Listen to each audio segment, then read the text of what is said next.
말씀 마태복음입니다. 마태복음 7장 13절 14절 2절 보도록 하겠습니다. 마태복음 7장 13절 14절 같이 읽도록 하겠습니다. 시작. 좁은 문으로 들어가라. 멸망으로 인도하는 문은 크고 그 길이 넓어 그리로 들어가는 자가 많고 생명으로 인도하는 문은 좁고 길이 협착하여 찾는 자가 적음이라. 아멘. 네.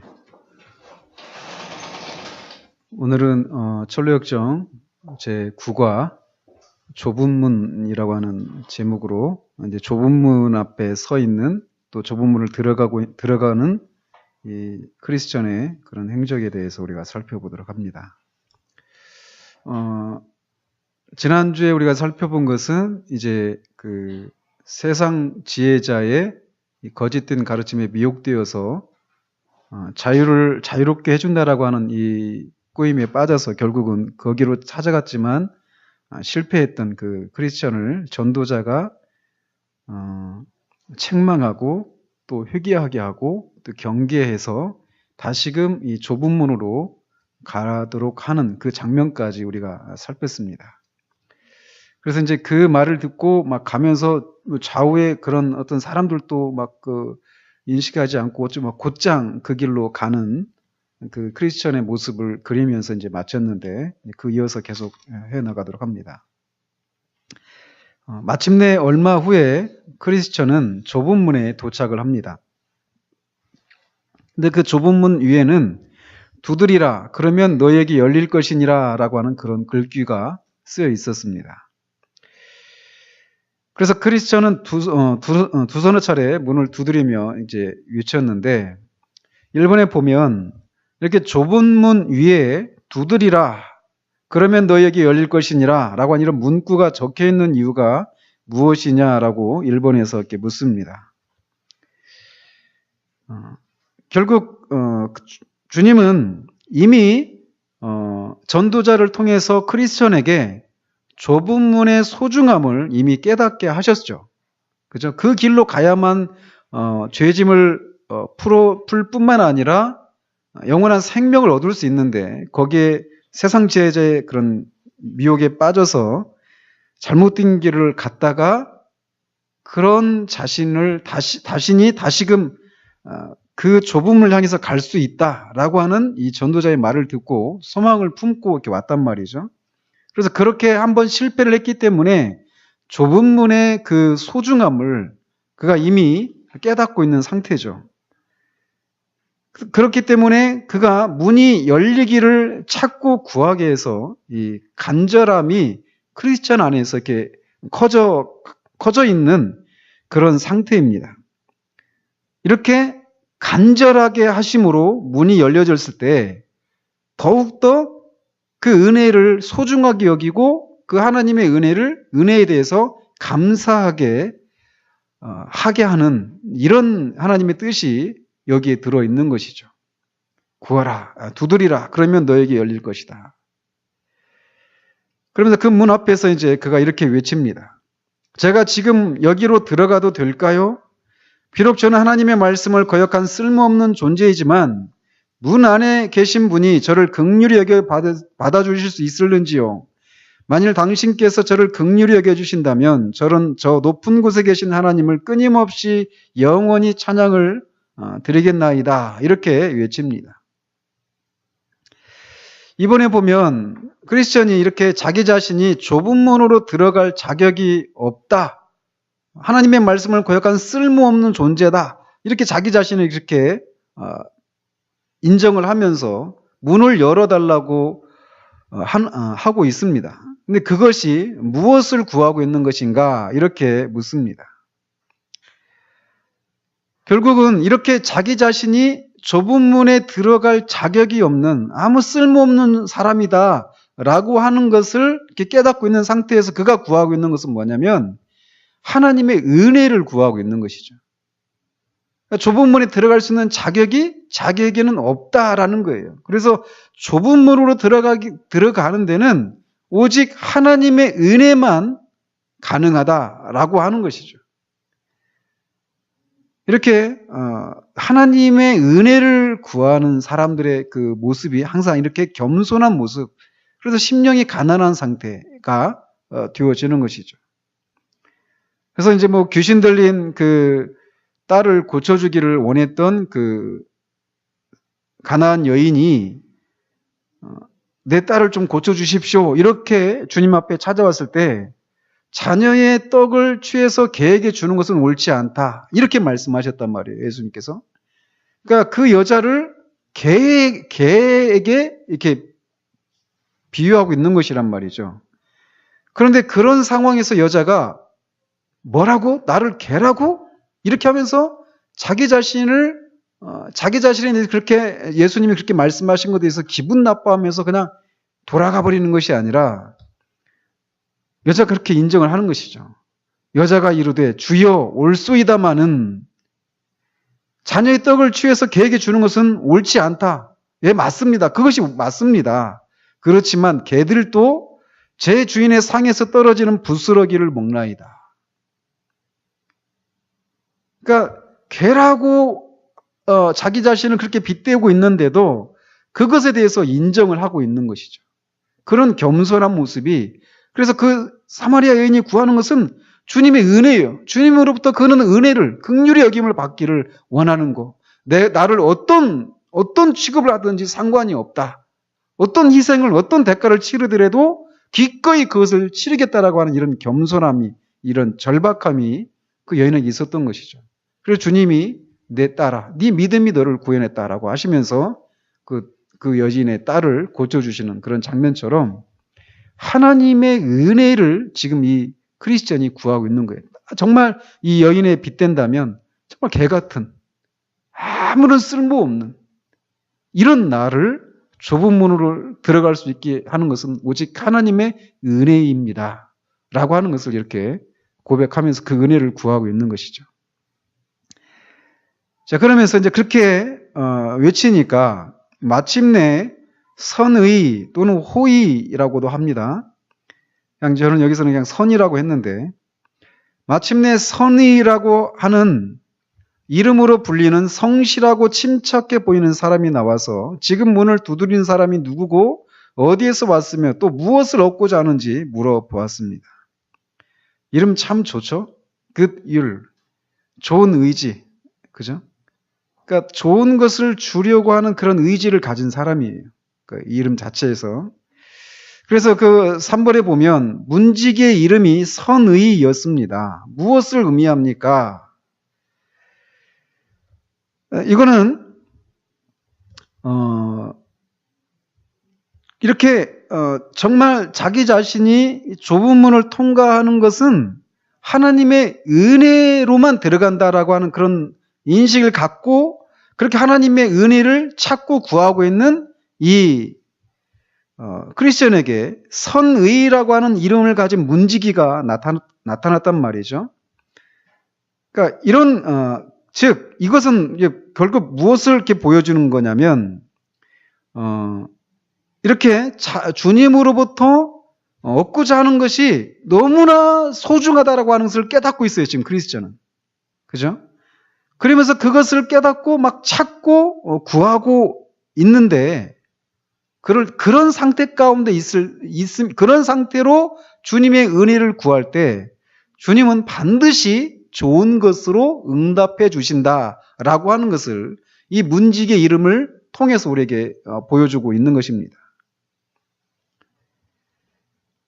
주님은 우리에게 항상 좋은 것 주십니다. 그 찬양도 있죠. 항상 좋은 것 주시도다. 그죠? 주님은 우리에게 항상 좋은 것 주십니다. 근데 우리 안에 이 하나님이 그런 분이시다라고 하는 이 생각을 가지지 못하는 거. 그러니까 하나님이 우리에게 뭔가 좋은 거 주시는데 인색하시고 내가 이런 것까지 구해도 되는가? 라고 하는 이런 생각이 우리 안에 있거든요. 그런데 하나님은 이렇게 자기가 하나님의 은혜를 구하고 그것이 너무나도 소중하고 또 그것을 내가 얻을 자격이 없는데 하나님의 그런 전적인 은혜만이 내가 그것을 구할 수 있는, 내가 구하는 어떤 기댈 수 있는 유일한 근거다라고 하는 것을 알고 그것을 얻지 않으면 안 된다라고 하는 이런 절박함과 그런 간절함으로 찾고 구하는 자들에게 반드시 좋은 것을 주신다라는 겁니다. 이거를 우리가 하나님의 이런 좋으심을 우리도 모르게 이렇게 제한하는 그런 경향들이 있는데 그렇게 해서는 안 된다라는 겁니다. 그래서 이런 문지기의 이름을 이렇게 선의라고 하는 이런 이름을 통해서 하나님이 그렇게 간절하게, 그러니까 간절함만 강조하면 안 됩니다. 정말 자기가 그것을 받을 자격이 없는데 하나님의 은혜가 너무 소중하고 너무 필요하다는 것을 알고 있는, 그래서 겸손하게 그것을 구하는 자들에게 하나님이 좋은 것 주신다라는 것입니다. 자, 이렇게 이제 문지기가 나타나서 누구이고 어디서 왔고 뭘 얻으려고 하는지 물어봅니다. 그러니까 이제 크리스천이 자기 자신한테 이렇게 말을 하죠. 여기 헐벗고 무거운 죄짐을 진 불쌍한 죄인이 왔습니다. 저는 다가올 하나님의 진노를 피하기 위해서 멸망의 도시에서 떠나 영생의 구원을 얻으려고 시온산을 향해 가는 길입니다. 그전에는 어느 산으로 갔죠? 지금 크리스천이?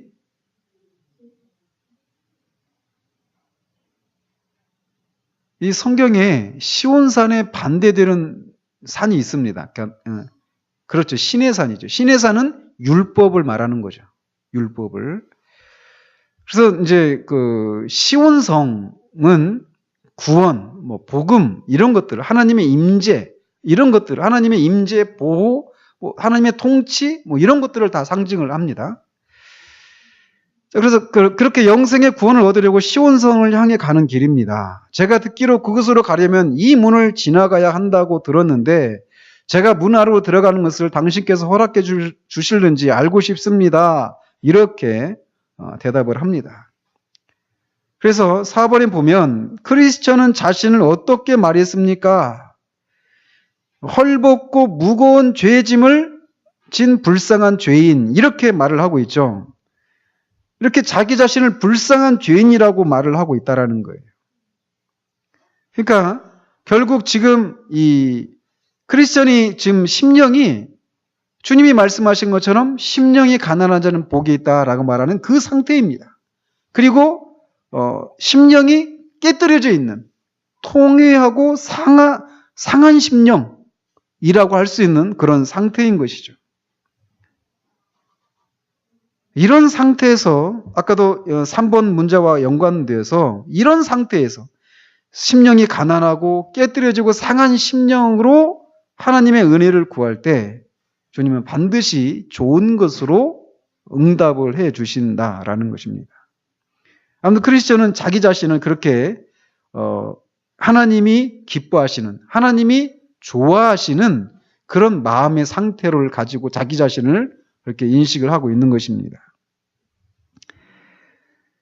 그러자 선인은 진심으로 환영합니다라고 말하면서 기꺼이 문을 열어주었습니다. 크리스천이 문 안으로 발을 들여놓았을 때 그 사람은 갑자기 크리스천의 팔을 와락 끌어당겼습니다. 도대체 왜 이러시나요? 하고 크리스천이 묻자 선인은 이렇게 대답을 합니다. 5번과 6번이 좀 겹치는 그런 질문이에요. 그래서 5번, 6번을 같이 하는데 좀 더 읽고 보겠습니다. 왜 이렇게 합니까? 이렇게 말하니까 이 문에서 약간 떨어진 곳에 견고한 성 하나가 서 있는데 그 성의 주인은 바알세불이라고 하며 그와 그의 부하들이 좁은 문 앞에 도착한 자들을 향해 늘 화살을 쏘고 있답니다. 만약 화살을 맞으면 문 안으로 들어오기 전에 죽을 수 있습니다. 라고 말을 했습니다. 이런 게 굉장히 탁월한 것이죠. 바알세불이 누구죠? 귀신의 왕이 바알세불입니다. 그러니까 마귀, 사탄을 가리키는 것이죠. 그러면서 5번과 6번을 같이 이렇게 보면 문지기가 크리스천을 갑자기 잡아당긴 이유는 지금 여기서 설명하고 있는 것처럼 지금 자기 자신의 그런 죄를 회개하고 하나님의 은혜를 구하는 자들을 마귀가 공격하는데 그 공격으로부터 보호하기 위해서 크리스천을 와락 끌어당겼던 것이죠. 사탄은 사람들이 다 태어나면서 진노의 자녀잖아요. 그리고 이 세상 신의 종들로 태어납니다. 마귀의 자식들이, 우리가 그리스도 밖에 있었을 때는 우리가 다 마귀의 자녀들이었단 말이에요. 인정이 되십니까? 이게 쉽지 않은 고백이죠. 그러나 우리의 상태가 그런 상태였습니다. 마귀의 자녀들. 그런데 그럼 마귀의 자녀, 그래서 어둠의 영역에서 흑암의 권세 아래 우리가 이렇게 종노릇하고 있다가 하나님의 아들의 나라로 옮겨갈 때 마귀는 절대 순순히 보내지를 않습니다.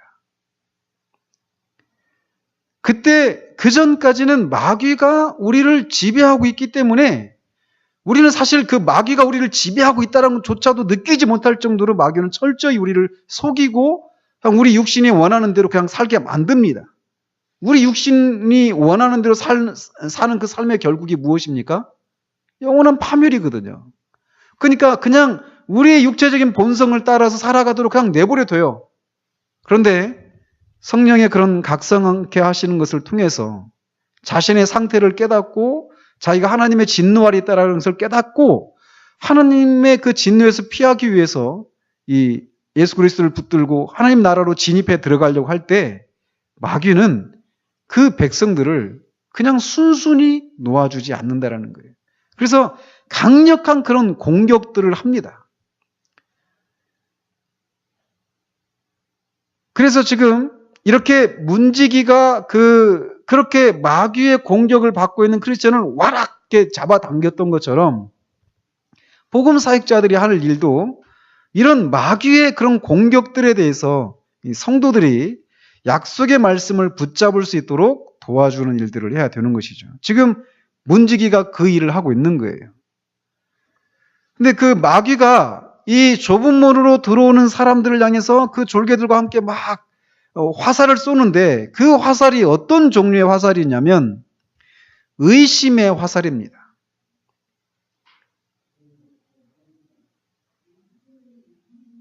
의심의 화살은 의심을 이렇게 불러일으켜서 이제 나중에 한번 그 에베소서 6장을 언젠가 이제 에베소서 전체를 한번 강의할 날이 오겠죠. 6장에서 이제 보면은 이 하나님의 전신갑주를 취하라고 이렇게 하잖아요, 사도 바울이. 근데 그때 보면은 하나님의 전신갑주가 다 방어용 무기입니다. 다. 구원의 투구, 의의 흉배, 복음의 신발, 그리고 진리의 허리띠, 그리고 또 뭐가 있죠? 믿음의 방패. 여기까지는 다 방어용 무기입니다. 그리고 한 가지 공격용 무기가 있는데 그게 뭐냐면 성령의 검, 곧 하나님의 말씀이에요. 근데 그 검은 장검이 아닙니다. 단검이에요. 그러니까 단검으로 상대방을 공격해야 되거든요. 그럼 어떻게 됩니까? 멀리서 던집니까? 아니죠. 방패를 가지고 막 계속 접근해가지고 가까운 거리에서 적을 찌르는 것이죠. 그런 것처럼 그때 갈 때 믿음의 방패가 어떤 일을 하느냐면 그 악한 자의 화전을 멸하고, 그렇죠. 믿음의 방패로 악한 자의 화전을, 불화살을 멸하고, 그죠? 근데 그 불화살이 뭐냐면 의심을 불러일으키는 화살이에요. 그래서 이게 화살이라고 하는 것이 멀리서 쏘는 거잖아요. 그죠? 상대방이. 멀리서 쏘니까 어디서 날아오는지를 모릅니다. 그래서 멀리 예기치도 않고 있다가 갑자기 막 화살이 날아와가지고 박히는 거지, 몸에. 근데 그게 독이 묻어 있단 말이에요. 그래서 그게 이제 어떤 그 영적인 생활 가운데서 어떤 것을 이제 의미하느냐, 뒤에 가서 자, 그런 과정도 또 다 나옵니다. 근데 우리 안에서 의심을 불러일으키게 만드는 거예요. 그러니까 갑자기 밑도 끝도 없이 어떤 의심이 쑥 우리 안에서 일어나는 겁니다. 그래서 아침에 딱 일어났는데 갑자기 이유도 없어요. 그냥 밑도 끝도 없이 하나님이 계신가? 이런 의심이 쓱 일어난다든지. 하나님이 계시는데 내가 하나님이 나를 아시는가? 나를 사랑하시는가? 이런 의심이 쓱 일어납니다. 밑도 끝도 없습니다. 그리고 갑자기 아침에 일어나서 그런 생각이 쓱 들어올 때 우리 안에서 어떤 불안함과 우울함과 슬픔 이런 것들이 이렇게 일어나면서 왠지 오늘 하루가 뭔가 이렇게 잘 풀리지 않을 것 같은 그런 마음이 우리 안에 쓱 일어나는 것이죠. 근데 그때 이 사탄이 우리에게 그런 의심을 불러일으킨다라고 하는 것을 모르면 그냥 우리는 그 상태로 그냥 하루를 이렇게 지나가 버릴 수도 있습니다.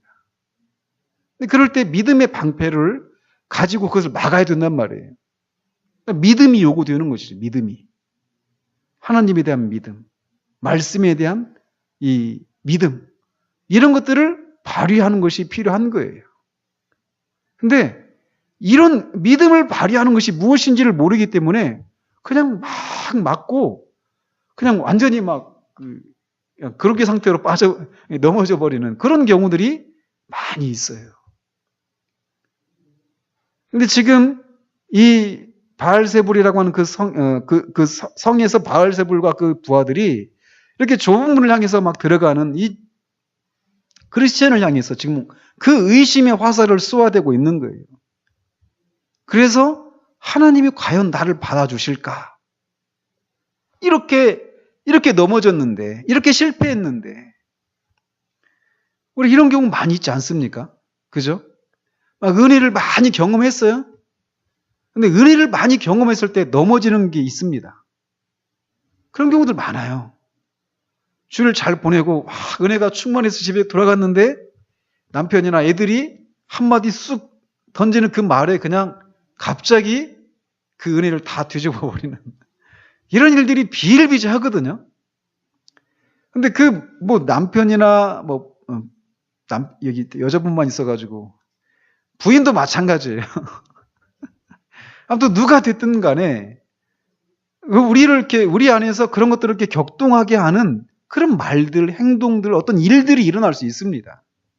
그럴 때 우리가 주의를 할 필요가 있단 말이에요. 근데 거기에 곧장 그냥 파브르죠. 파브르가 말하는 것처럼 그냥 우리가 이렇게 무릎을 딱 치면 무릎이 딱 올라오잖아요. 그죠? 무조건적인 반사라고 하잖아요. 상대방이 나를 기분을 딱 상하게 한다. 그럼 막 확 곧장 무조건적으로 우리 안에서 딱 나오는 거 있잖아요.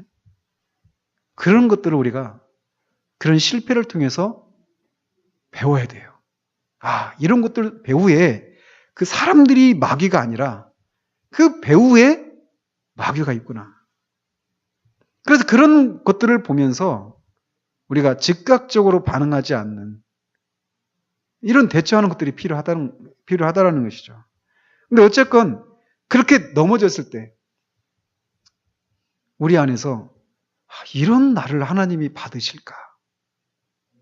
이런 의심이 우리 가운데 일어난단 말이에요. 그래서 그 의심이 일어날 때 우리 안에서 어떤 것이 있는지 아십니까? 그 하나님이 나를 받으실 만한 그 무엇인가를 해야만 하나님 앞에 갈 수 있지 않을까? 이런 생각이 우리 안에 일어나요. 그러는 동안에 계속해서 하나님이 받으실 만한 그 무엇을 우리가 드리기 위해서 막 뭔가를 하고 있으면서 하게 되는데 그러는 동안에는 하나님과 그런 친밀함을 누리지를 못합니다. 왜? 그 뒤에 그런 마귀가 쏜 그 의심의 화살을 우리가 맞았기 때문이에요. 그럴 때 어떻게 되느냐? 믿음을 발휘하는 겁니다. 맞아. 내가 이렇게 하나님이 은혜를 주셨는데 그냥 그걸 다 엎어버렸어. 그런데도 나는 그런 사람입니다. 크리스천이 말하는 것처럼. 나는 쓸모없는 사람입니다. 인정을 하는 거예요. 그럼에도 불구하고 하나님은 나를 받아주시는 것이 내가 하나님 앞에 무엇인가 드릴 만한 그것이 있어서 나를 받아주신 것이 아니라 그리스도의 의를 인해서 나를 받아주셨다라는 것. 그것은 결코 내가 어떤 상황 가운데 있어도 그거는 변하지 않는다라고 하는 것을 그런 믿음을 발휘해야 되는 것이죠. 이게 너무 실제적인 일입니다. 우리가 신앙생활을 하면서 이런 일들이 너무 많이 일어나요. 아무튼 마귀가 지금 그런 의심을 불러일으키는 화살을 쏘아댔기 때문에 문지기가 크리스천을 이렇게 와락 뒤로 잡아당겼습니다. 자, 그러면서 이제 그때 크리스천이 이제 문화로 들어갔어요. 그때 크리스천이 저는 기쁘기도 하고 한편 두렵기도 합니다. 라고 대답하자 문지기가 어떻게 해서 이곳에 오게 되었습니까? 하고 이제 여기까지 오게 된 과정을 묻습니다. 7번에 보면 크리스천이 기쁘기도 하면서 두려워한 이유는 무엇입니까?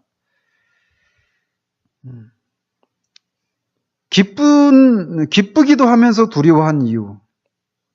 기쁨과 두려움이 같이 있습니다. 이게 신앙이에요.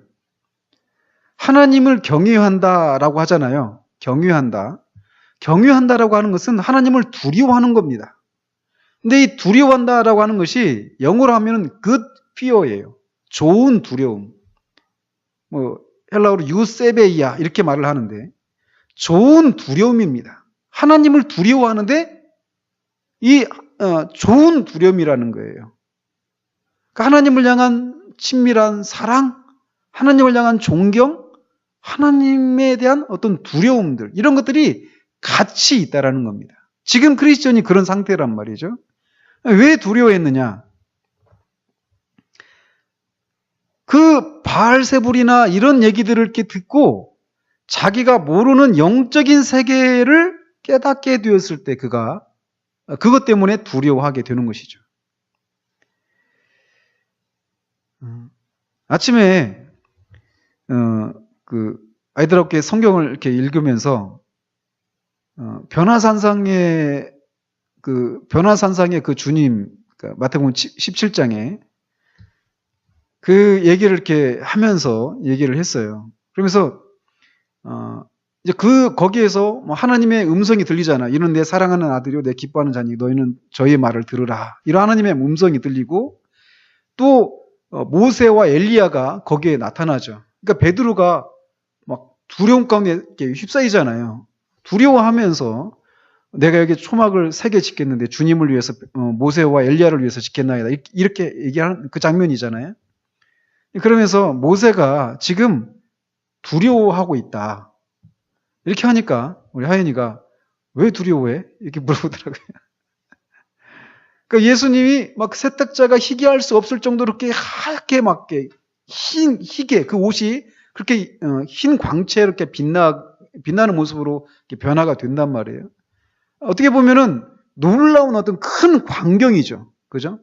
놀라운 그런 광경, 어떤 구경거리가 될 수 있는 상황인데 베드로가 두려워하는 거예요. 왜냐하면 그 장면은 베드로가 한 번도 들어보지도 못했고 생각하지도 못했던 그런 세계란 말이에요. 그런 세계가 지금 눈앞에 펼쳐진 겁니다. 하나님의 음성을 듣는다. 지금 거기는 환상 중에 듣는 것이 아니라 지금 귀로 지금 직접 듣는 거예요. 모세와 엘리야를 거기서 그 장면에서 보는 겁니다. 그러니까 그런 장면을 볼 때 나도 봤으면 좋겠다. 애들의 생각에는 그런 생각을 하는 것이죠.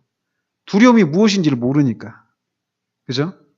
근데 지금 크리스천이 두려웠던 것은 우리가 두려움을 느끼는 것은 우리가 생각하는 우리의 어떤 지성의 범위를 넘어가 버릴 때 우리가 두려움을 느낍니다. 은혜를 받으면서도 그래요. 은혜를 받다가도 두려움이 우리 가운데 있을 수 있습니다.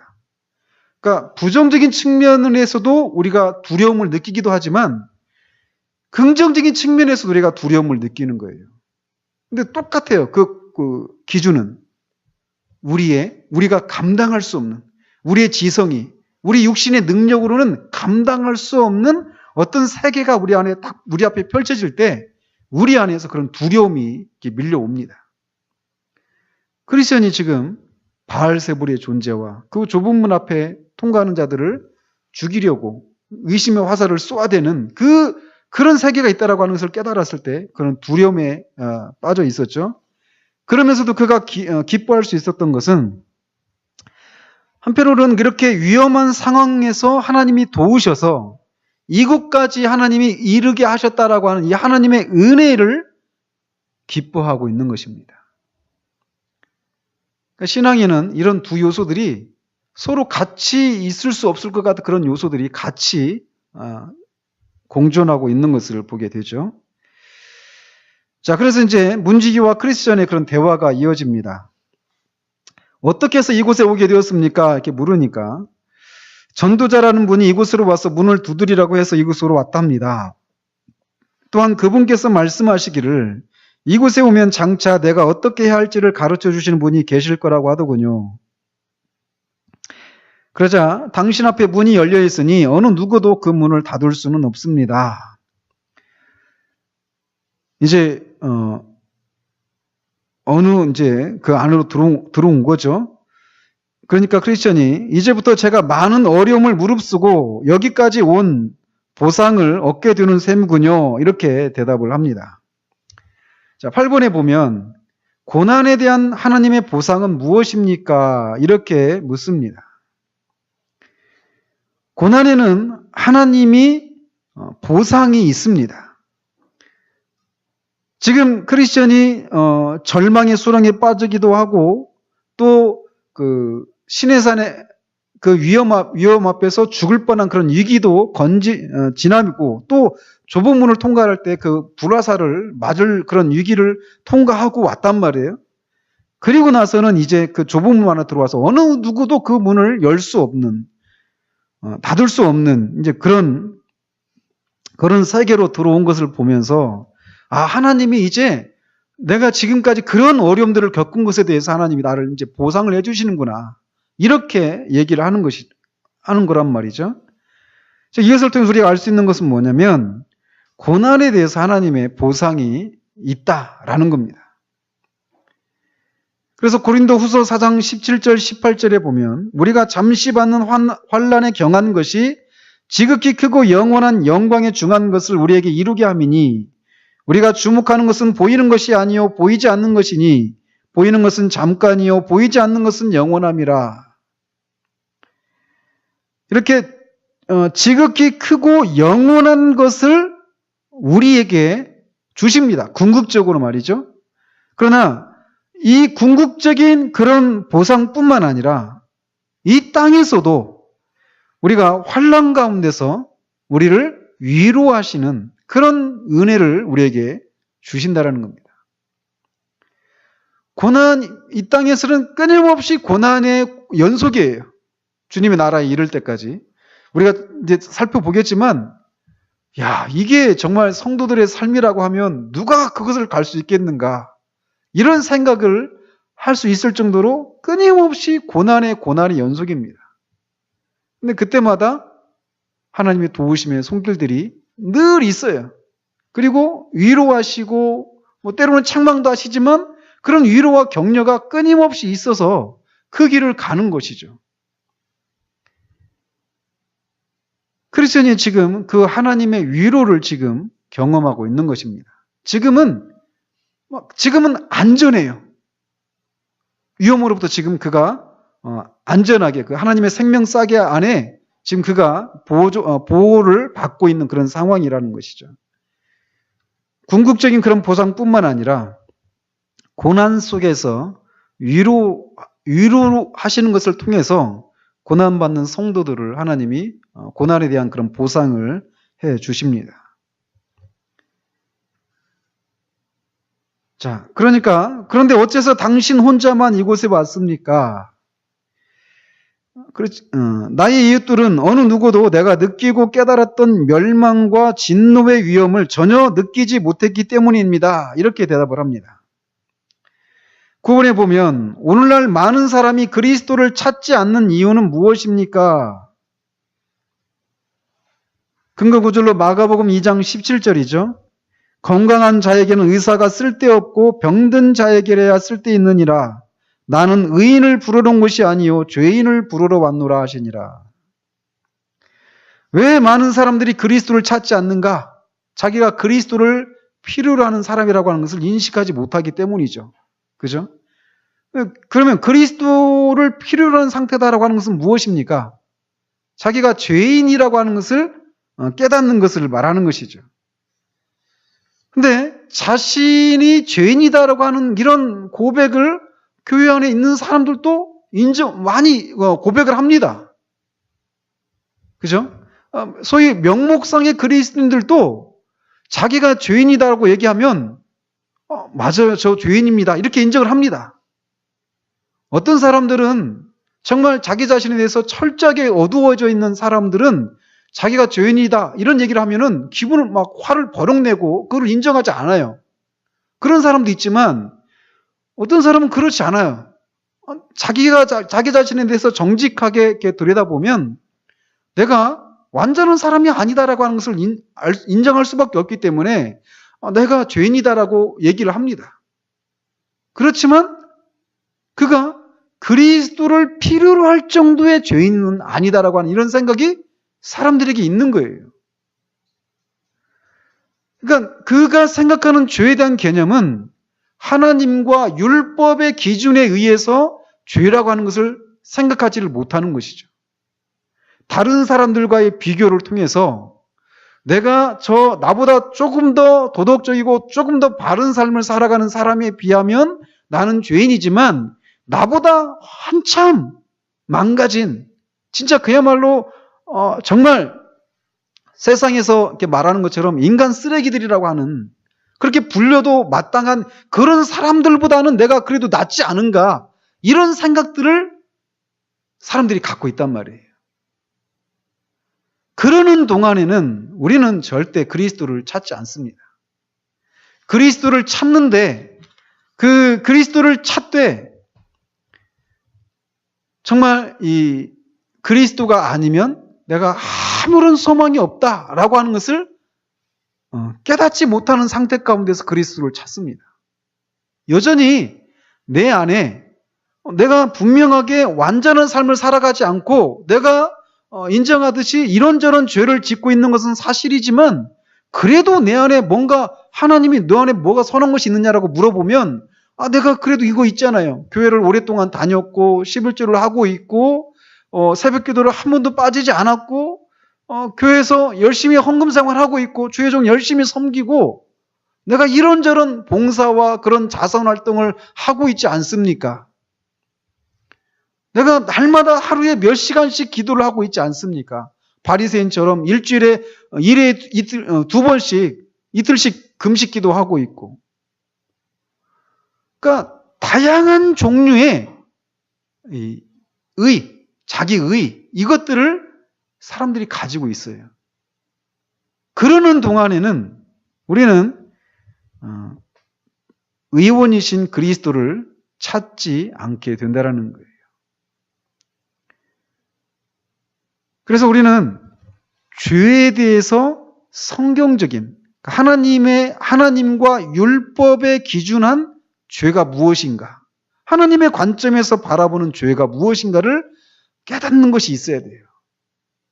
그래야 자기 자신을 신뢰하고 있었던, 사실은 이 자기 자신에 대한 나를 신뢰하고 있다. 이것은 내가 무너지게 될 때, 자기 자신에 대한 신뢰가 무너지게 될 때에야, 내가 어느새 내가 나 자신을 이렇게 신뢰하고 있었구나. 그거를 그제서야 깨닫게 됩니다. 이거는 구원의 초기에서만이 아니라 구원받은 이후에도 마찬가지예요. 특별히 구원받은 이후에 우리가 그런 위험에 빠지기가 쉽습니다. 뭐냐면 구원의 초기에는 다른 사람과 그런 성령께서 우리를 이렇게 죄에 대한 각성을 하게 하실 때는 내가 다른 사람과의 비교를 통해 가지고 내가 정말 소망이 없는 죄인이구나 이렇게 깨닫게 하시지 않아요. 하나님 앞에서 내가 정말 소망이 없는 죄인이구나 이것을 깨닫게 합니다.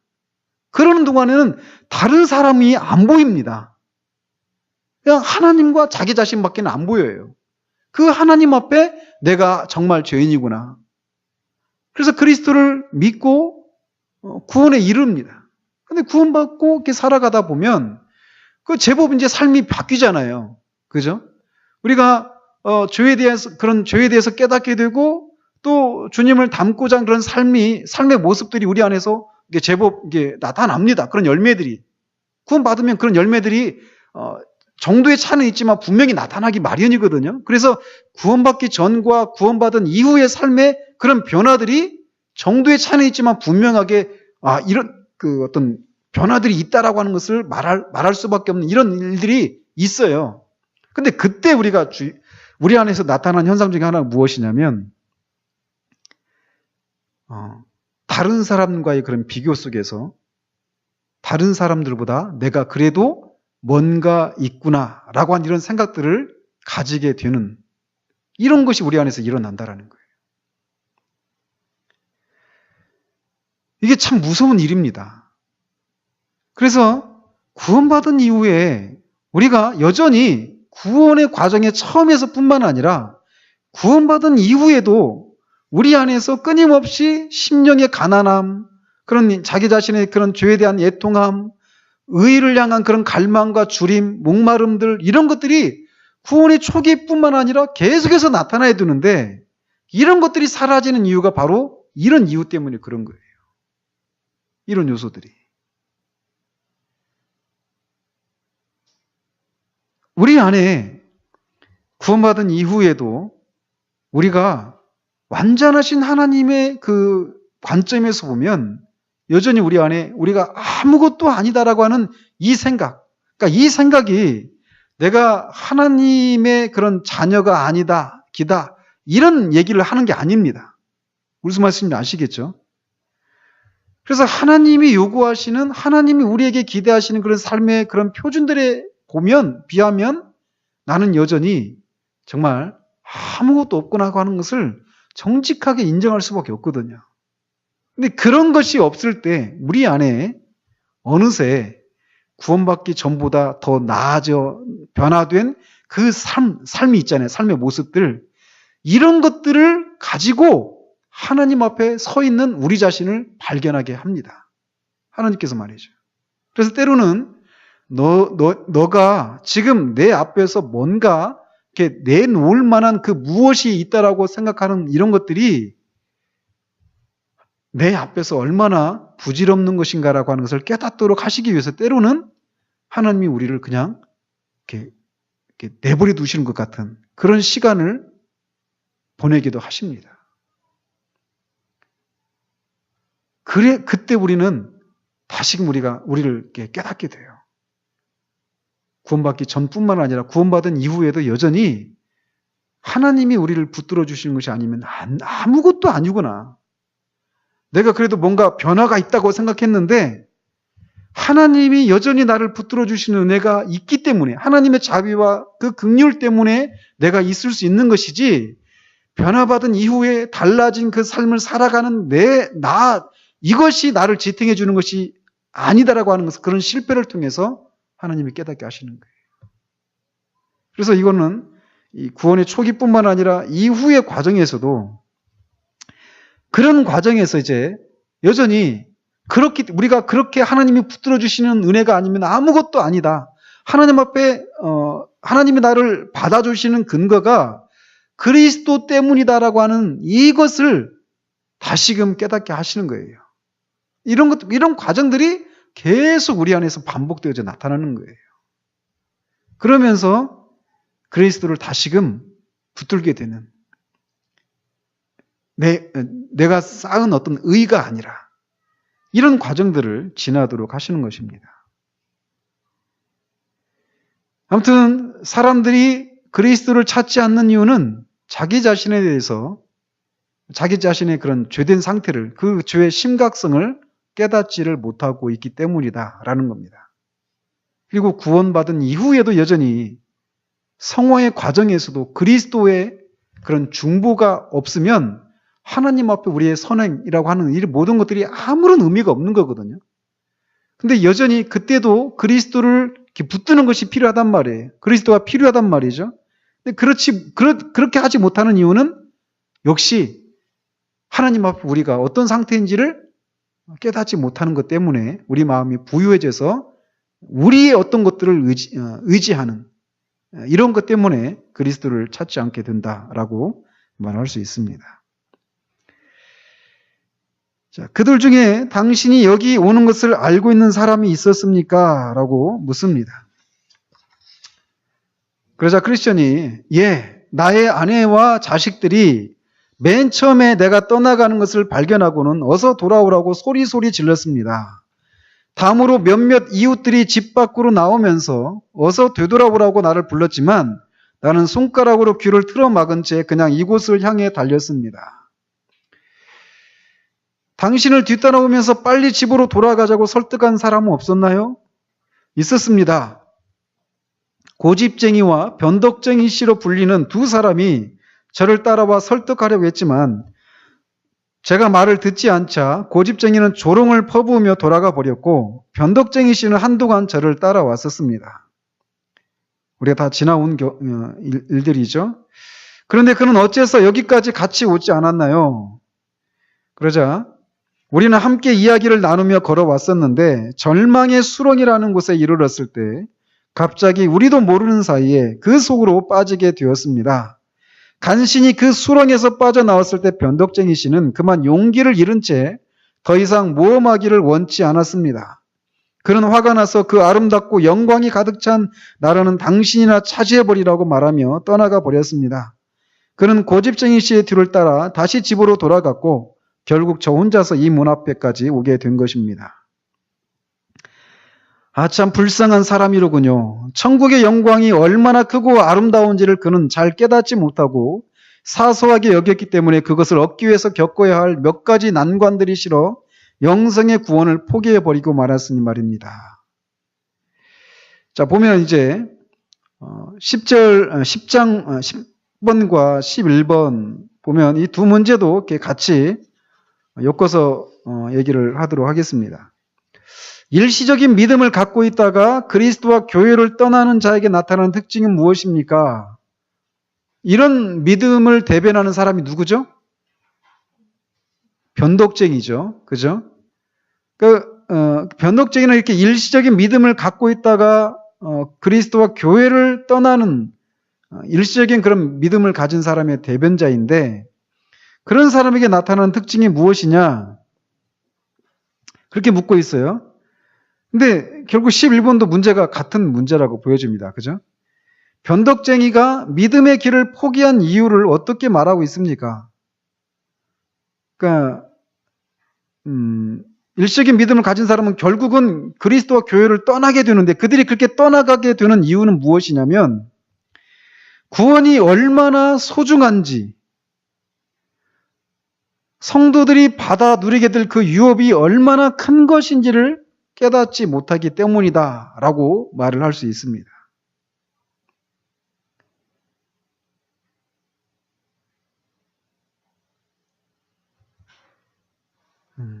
시간이 좀 애매한데요. 이게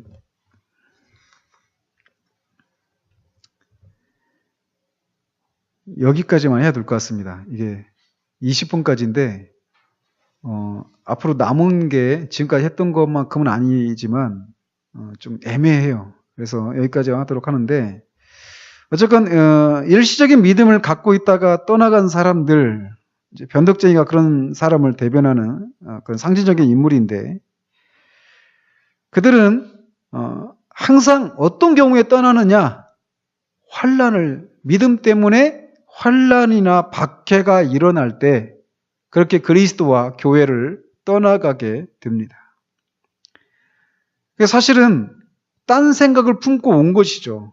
그죠? 그러니까 예수 믿고 건강해지고 부자가 되어지는 얼마 전에 한참 유명했던 CF가 있었죠. 부자 되세요. 막 그랬잖아요. 사람들이 추구하는 게 그거거든요. 이 세상에서 그런 안락함들. 근데 그것을 얻을 수 있는 그런 길이 교회를 통해서 얻을 수 있다라고 생각해서 들어오는 사람들이 교회 안에 많이 있습니다. 교회뿐만이 아니에요. 뭐 불자들도 마찬가지고, 카톨릭도 마찬가지고, 뭐 이슬람교도 마찬가지고. 사람들 한번 보십시오. 한번 다른 종교를 가지고 있는 사람들에게도 한번 물어보십시오. 왜 성당을 다니는지, 왜 절에 다니시는지. 많은 사람들이 그런 어떤 불교를 통해서, 불교의 가르침을 통해서, 또는 이 카톨릭의 그런 가르침을 통해 가지고 영혼의 구원을 받기 위해서 나는 거기로 간다라고 말하는 사람들이 얼마나 많이 있는지 한번 보십시오. 교회만 그런 것이 아닙니다.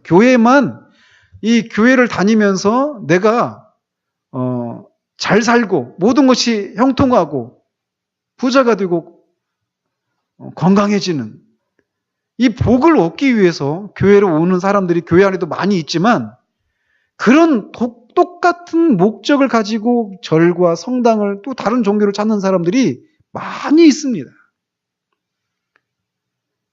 굉장히 많아요. 그래서 그런 사람들이 뭐 교회 안에도 마찬가지고 다른 종교도 마찬가지고 그렇게 다른 생각을 가지고 온 거예요. 크리스천은 지금 천성의 그 영광스러움들, 하나님과 함께 사는 그 즐거움들, 그 기쁨들, 이것들을 소망하면서 왔는데, 변덕쟁이는 다른 생각을 가지고 온 거예요. 그래서 이 구원을 받는다라고 말할 때 우리는 다분히 이 구원받는다라고 하는 것이 무엇입니까? 우리가 죄에서 구원을 받는 거잖아요. 그죠? 죄에서 구원을 받는 거예요. 그러니까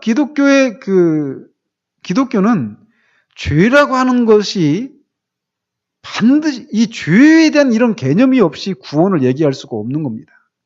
그래서 이 니체라고 하는 철학자는 이렇게까지 비아냥을 댔어요. 기독교는 죄라고 하는 것을 필요로 하는 종교다. 그러니까 이 기독교의 이 교리를 그러니까 겉으로 보면서 이제 막 조롱하는 거거든요. 근데 이 구원에 대해서, 그러니까 구원받는다라고 할 때는 항상 죄로부터의 구원이에요. 근데 지금 부산에서 무슨 일이 일어나고 있죠, 지금? 기독교와 관련해가지고 아주 큰 세계적인 행사가 일어나고 있어요. 지금 진행되고 있어요. 부산에서. 끝났나요? 혹시 WCC라고 하는 것에 대해서 들어보셨습니까? 세계 기독교 협의회라고? 그게 1948년 암스테르담에서 1차 총회가 있었고, 지금 이제 부산에서 10차거든요. 세계 기독교 협의회가 뭐냐면, 이거를 얘기하려면 길고요. 그러니까 개신교 진영이 이제 전도와 선교를 위해서 많은 분파가 이렇게 나뉘어져 있잖아요. 그죠? 뭐 장로교, 침례교, 감리교, 뭐 굉장히 많은 분파들이 있잖아요. 근데 그런 기독교 분파들이 연합을 이루어야 된다. 그래서 우리가 선교에 대해서 전략적으로 선교를 해야 된다. 이런 거죠. 근데 그 연합에 포커스가 맞춰져 있는 거예요. 연합에. 근데 어때요? 연합을 이루는 데 있어서 가장 큰 걸림이 뭐겠습니까? 두 사람이나 세 사람이 모여서 연합을 이룬다라고 할 때 가장 어려움이 뭘까요? 그렇죠. 그 사람들의 생각이, 뜻이 일치가 안 되면 안 되는 거예요. 그죠? 그러니까 이 많은 기독교 분파들이 있는데 그 분파들이 연합을 이루는 데서 가장 그 분파들 간의 이 걸림이 되는 것이 무엇이냐면 진리예요, 진리. 그죠? 하나님의 말씀을 어떻게 해석하는가, 이것에 대한 차이들 때문에 이 분파가 생겨나고, 그러면서 이렇게 분파들 간의 그런 견해가 이렇게 일치가 되지 않는 한 연합이라고 하는 것이 있을 수가 없는 거예요. 그러니까 이 연합을 이제 꾀하기 위한 그런 단체인데, 근데 그게 문제는 뭐냐면 우리가 하나가 되어야죠, 하나가. 그런데 기독교에 있어서 포기할 수 없는 그런 교리들 있잖아요. 핵심적인 그런 교리들. 이를테면 오직 그리스도, 오직 믿음으로, 오직 은혜로, 그죠? 오직 성경으로 이 종교 교육자들이 외쳤던 이 5가지 솔라 있잖아요. 오직이라고 하는 이것을 우리는 포기할 수 없는 입장이거든요. 근데 그들은 오직이라고 하는 것들을 뺍니다. 그러니까 이번에도 총회에서 성명을 발표하는데 예수는 구세주다. 맞습니까? 틀립니까? 아주 미묘한 차이가 있는 거예요. 예수만 구세주다와 예수는 구세주다는 틀린 겁니다. 다르죠? 달라요, 이 개념이. 그러니까 예수만 구세주이거든요. 근데 예수는 구세주다. 그들은 구세주가 예수만 있는 게 아니에요. 소위 종교다원주의적인 그런 생각들을 가진 사람들의 견해도 그들은 다 그 안에 다 끌어들입니다. 그래서 카톨릭도 그 안에 들어와요. 모슬림도 들어오고 불교도들도 들어옵니다. 그래서 세계 종교협의회가 되는 거예요. 그러니까 아주 위험한 그런 단체죠. 우리 입장에서는 그들의 그 주장을 받아들일 수가 없습니다. 그런데 우리 합동 측에서는 그나마 이게 반대하는 입장이에요. 우리 합동 측은. 이 통합 측 같은 경우는 그거를 용인을 합니다. 그것 때문에 통합과 합동이 갈라진 거거든요. WCC에 대한 입장 차이 때문에. 지금 그 운동, 그 집회가 지금 총회가 지금 진행되고 있어요. 근데 그들이 말하는 구원 중에 하나가 무엇이냐면 죄에서부터의 구원이 아니에요. 구원이 뭡니까? 인간의 해방. 인간 해방, 평등, 정의의 실현, 환경의 보존. 그러니까 그것을 인간의 해방, 이걸 어떤 사람들이 외칩니까? 인본주의자들, 그죠? 또는 공산주의자들, 그죠? 정의의 실현을 위해서 무력도 사용하는 평등, 환경의 보존, 그 같이 추구하는 사람들이라면 다 하나가 될 수 있는 거예요. 그러니까 이 세상적인 가치관들과 맞닿아 있죠. 그죠?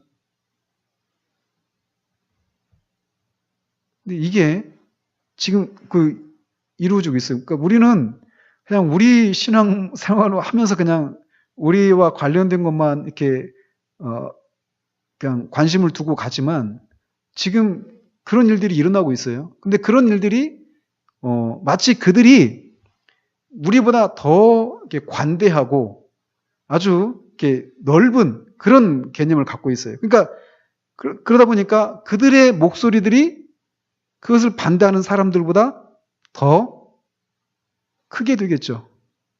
그죠? 그리고 그들은 개종을 강요하고 전도하는 것도 금하려고 합니다. 그런 운동이 세계 기독교인의 큰 잔치다 하면서 그 천호동에 있는 10만 명 되는 그 교회에 누군지 아십니까? 그 교회 목사님이 그 총회 그 준비 대표 회장인가 뭔가 해가지고 막 하거든요. 그러니까 성경적인 교리가 없는 거죠. 그죠? 우리나라의 현실이 그래요. 교회 현실이. 그 큰 교회 목사님이 그렇게 찬성을 하면 옳은가 보다 하고 많은 사람들이 그 교회가 10만 명이란 말이에요. 다 가겠죠. 그런 시대에 우리가 살고 있습니다. 그래서 그들이 말하는 구원이 죄에 대한, 죄로부터, 죄에서의 구원, 이게 아니에요. 그러니까 예수는 구세주다 이렇게 되는 거죠. 그죠? 예수만 구세주가 아니고. 이 일시적인 그런 신앙, 변덕쟁이로 대표되는 이 신앙, 이게 그냥 성경에만 있는 얘기가 아니라 지금도 엄연히 우리 시대 가운데서도 많은 사람들이 이런 모습으로 남아있는 사람들이 있어요.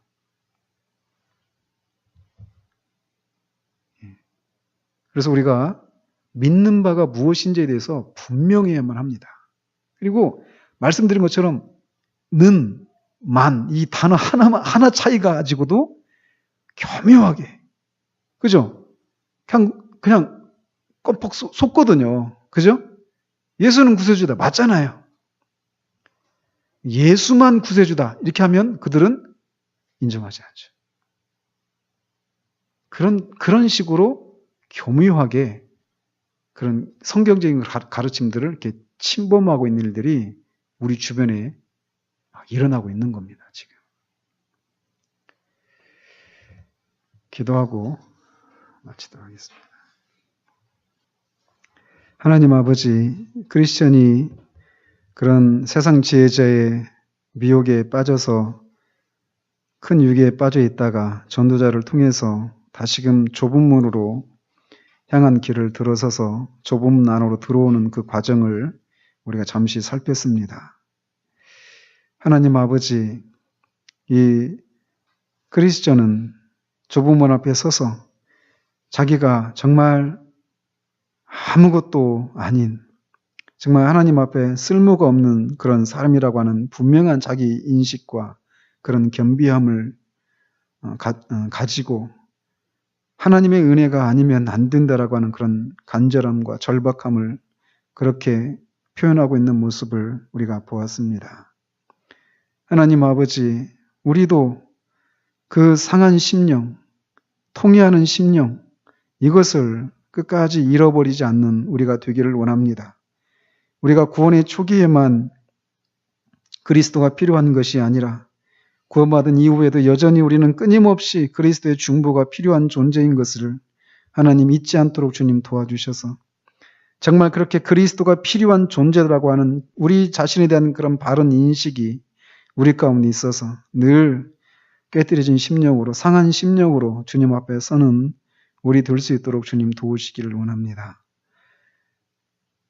또한 거기까지 도달하기 전에 만났던 사람들에 대한 얘기를 하면서 변덕쟁이에 대한 얘기도 언급을 했습니다. 변덕쟁이가 구원에 대해서 잘못된 그런 생각들을 가지고 있었던 것처럼 우리 시대에도 그런 잘못된 가르침들이 난무하고 있는 것을 보게 됩니다. 그러나 그것이 그냥 이것은 잘못된 가르침이다라고 명백하게 드러나는 방식으로 가르쳐지고 있는 것이 아니라 교묘한 방식으로 그런 것들이 가르쳐지고 있어서 그것을 분별하기가 쉽지 않은 그런 시대를 우리가 살아가고 있습니다. 하오니 우리로 하여금 진리를 아는 깨닫기를 위하여서 힘쓰게 하시고 진리를 더욱더 알면 알수록 우리가 큰 자유함을 누리게 됨을 기억하며 그렇게 깨닫기를 힘쓰는 우리 모두 될 수 있도록 주님 도우시기를 원합니다. 하나님 아버지, 시간 특별히 간구하옵기는 내일 우리 이제 지수와 성주가 시험을 치릅니다. 아이들이 지금까지 살아오면서 자신이 졌던 그 어떤 짐보다도 큰 무거운 짐을 이제 홀로 져야 되는 그런 시간이 이제 얼마 남지 않았습니다. 이 저녁에도 말할 수 없는 그런 압박과 긴장들이 있을 줄 압니다. 하나님 아버지, 그들의 마음을 주님 주장해 주시옵소서.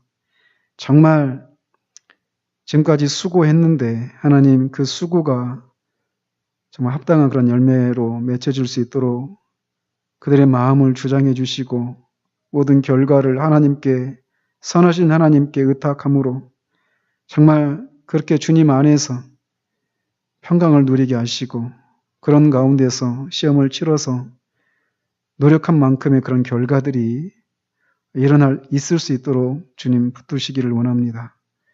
지켜보는 가족들에게도 하나님 동일한 은혜를 허락해 주셔서 주님 주시는 평강 가운데 이 밤을 또 내일을 그렇게 보내게 하시고 시험을 끝나고 이제 다시금 일상으로 돌아오고 또 주님과의 그런 관계를 돌아보는 그런 시간들을 가질 때 정말 인생이 수능이 전부가 아니라 다른 무엇보다도 하나님과의 관계를 회복하고 하나님과의 관계를 누리는 것이 인생의 궁극적인 가장 큰 문제라고 하는 것을 인식하고 정말 그것을 그런 관계를 회복하고 누리기를 위하여서 다시금 힘쓰게 되올 수 있도록 주님 그들의 마음을 주장해 주시기를 원합니다.